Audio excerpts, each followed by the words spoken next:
And then you sell a few more cars, and now we need 4 eclairs. But we need to cuff 2 there, right? And we've sold some more cars. Oh, so we get 2 more. And we've sold some more cars. We get 2 more. You see how well this is working out? Now, pretty soon, GM or the baker starts to say, wait a minute, this isn't going to work out because I'm going to run out of cars. Because what's happened is, even if you're not selling cars anymore, even if you've retired from this bakery, oh, they just keep paying you in eclairs. And the union keep taking their cut. And they haven't sold any car because you haven't been working there for a while. And they just give you more eclairs because that's the deal that they made. And the union takes their cut. Well, what happened to GM? What happens to everybody who does business with these corrupt labor unions? They run out, go out of business. But wait a minute. If that happened, then wouldn't the labor unions who have all of this stuff, this is the legacy cost. With nobody to pay for the legacy cost, wouldn't these people be a little upset? I mean, they worked hard. They worked hard. They were honest brokers, and these people told them that it was sustainable. The union said, hey, this will go on forever, don't worry about it. While others said, no, no, no, it won't work, it's unsustainable. So what are they going to do? I guess they could just be honest and say, hey guys, we screwed up, this is really, really bad. But then they lose their power and they lose credibility. So, what does Candy Stern do?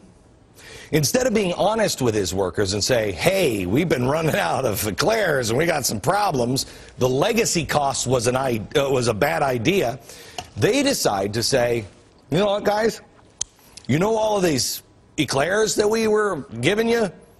The evil pie people, the government, wants to take 40% of your eclairs. That's what it is. The Cadillac tax, if you have a good health care plan,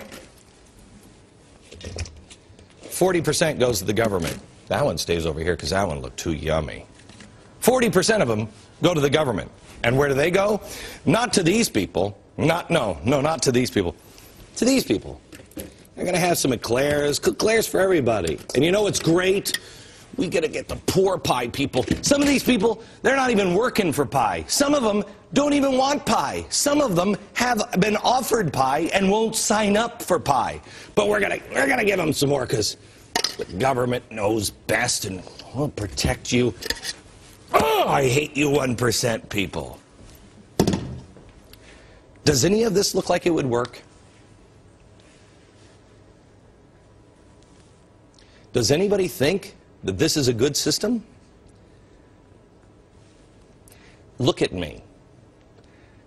I'm a guy that's kind of overweight, grew up in a bakery.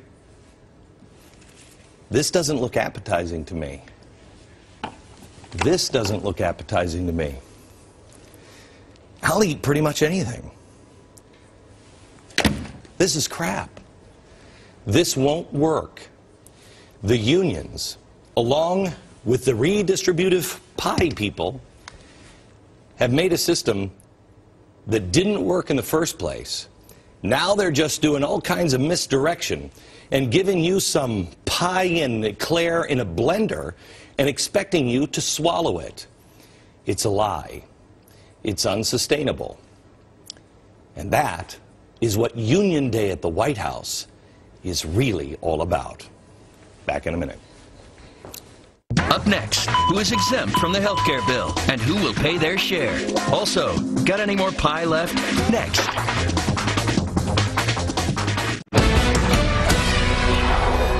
I've said all along that this health care bill is about massive redistribution of wealth. It's not about health, it's not about care. Over 2,000 pages were needed to divvy up this pie that looks something like this in the end. It's bad.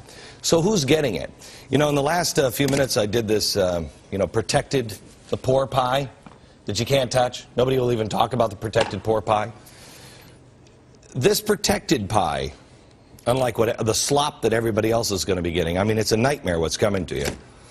this is not just the bottom 50% of America. This is also now anyone who gets a special favor. Anybody who's in with the right people, you're going to be protected. There's going to be a shield of protection around you because, well, you're the right kind of people. Mark Mix, president of the National Right to Work, is with us now. Yeah, you like that?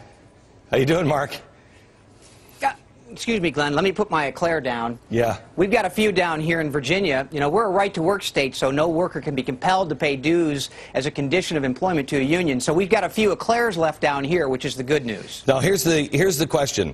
The union bosses met yesterday at the White House, and they are part of the protected class. I mean, I can't believe how, if you have a Cadillac tax, you know, you try to go out and do the right thing by your employees as a small business person, and you give them an amazing benefits package for health care, you're going to be taxed 40% on that health care now. 40%. But if you're in a union, no, you're protected.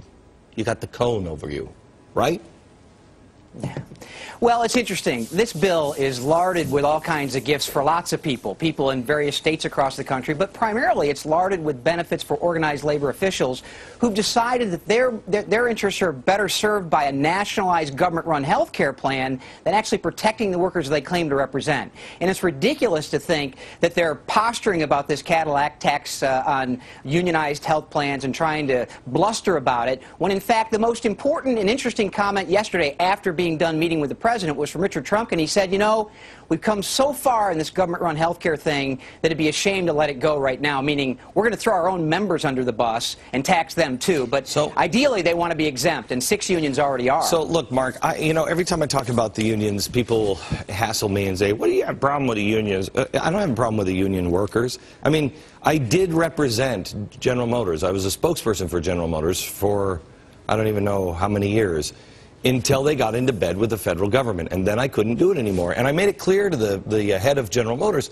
look, this isn't about the people of General Motors. I believe in the workers of General Motors, but I don't think that the workers even know who these party bosses are of these unions. They do not reflect American values. Agree or disagree? That's exactly right, Glenn. There is a deep wedge and division between rank-and-file workers and the union officials that claim to represent them in Washington.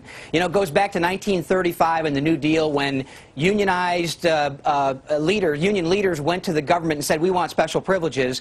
And ever since then, this wedge and this chasm between rank-and-file workers and union bosses has grown larger and larger. It's because they're relying on government for their power. You have Andy Stern saying, workers of the world unite.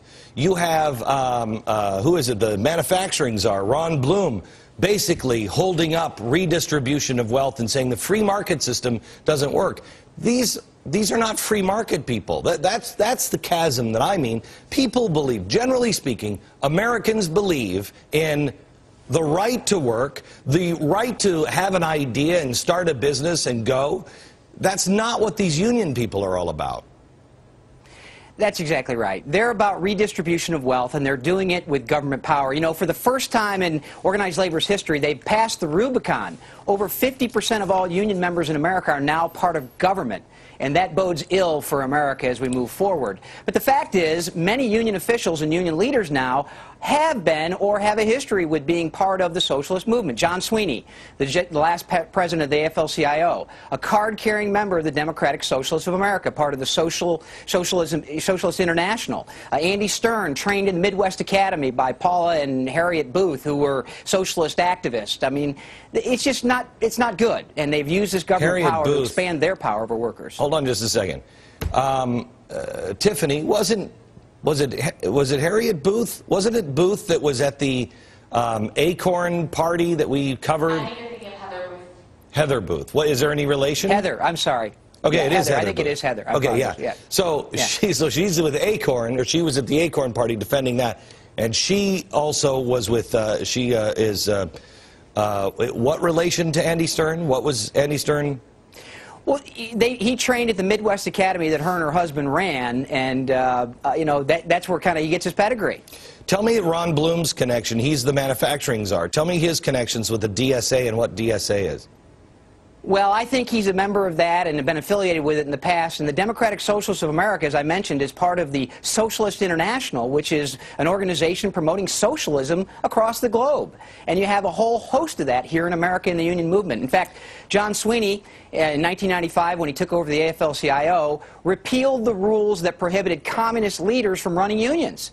And he started this training program called Union Summer with young workers that was predicated on the design that it would be class organizing methods and methodologies. That gets pretty close to the line when you talk about freedom and individual rights in America and them throwing it over the side for this collectivist. When you say class organization, you mean exactly what's happening here in America. Hate the rich, take from the rich, and give to the poor, right? Well, it simply is a matter of driving wedges between groups of people, and one of the easiest ways to do that is class warfare.